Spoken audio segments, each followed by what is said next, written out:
Hello guys, welcome back to another 4-4-2 second variant custom tactics and player instructions video.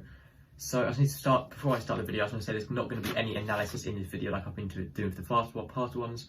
So it'll be like a shorter one like the old ones, only a few minutes long, so no analysis. But the reason for that is just because there's an England game, I obviously need to watch that, and so I don't really have time to do that. But it's 4-4-2, still with the custom tactics and player instructions, the second variant, the more defensive version. These are slightly defensive based tactics, not fully defensive, it's not ultra defensive, but they're sort of more defensive than balanced or attacking. So the defensive style, I recommend keeping that on balance. Obviously the most sort of reasonable to go with is just the most balanced there is. For the width, I recommend to go about 4 or 5. I recommend 4 in this one just because it's more defensive tactics and it closes that gap, making the formation a bit narrow, making it easier to defend with.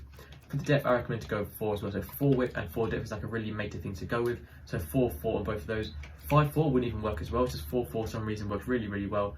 I do recommend going for that on these more defensive based instructions. So defensive lines further back and you can sort of sit back and let them, even though the opposition may have more possession, you're less likely going to concede. So for the defensive style, I recommend using balance as well. It's the most unpredictable for the position and most hard to sort of know what you're doing. I just recommend going balance, and it's also gives you the most options on what you want to do because it's the most balanced, obviously. Quite self-explanatory really. For the width, I recommend keeping that about 5 or 6. Not really much reason to change that. I put about 6 just to help slightly push up those left mids and right mids, making them a bit wider going forward. Players in box, I recommend putting about 5 or 6 as well. It is more defensive, so this time I'll go 5, but normally I would go 6 to help overload the box, but I can go 5 on this occasion. For the corners, I recommend about 2 and then free kicks on 2 as well, so 2-2 on corners and free kicks. So for both your strikers, you want to stay central, so they are staying in the centre areas of the pitch in line with the goal. You want getting behind, so making forward runs behind the opposition defenders, and you want to stay forward. This is so they're always staying at the top of the pitch and not dropping back when defending. So that is on both your strikers. For the left mid and the right mid, I recommend using stay forward, so they're always at the top of the pitch and not dropping back when defending. You can go basic defensive support if you want to, but as you already have fullbacks, there's not really much reason for them to come too far back. So I just leave that on stay forward. And if you want to make it more defensive, that is fine.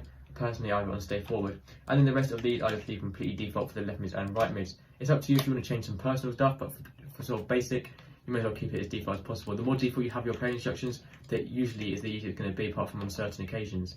Both your CDMs, for these I recommend using cover centre on both of them, cut passing lanes on both of them, and then use stay back role attacking on one. So one is staying as more defensive role, always staying back helping out the defence. And on the other one I recommend using cut passing lanes, cover centre as well, but also using get forward, so they're making forward runs, filling in that middle gap. As you can see here, there's a big gap between the CDMs and the strikers, they're filling in that gap and sort of just being more like a box-to-box midfielder, but still coming back when defending. For both your centre-backs, leave those default. For your full-backs, use stay back while attacking, so staying back in the defensive line when defending, and also when going forward, and also use conservative interception to sort of help them save energy, and then use overlaps, so making overlapping runs on the outside, past the left mids and right mids.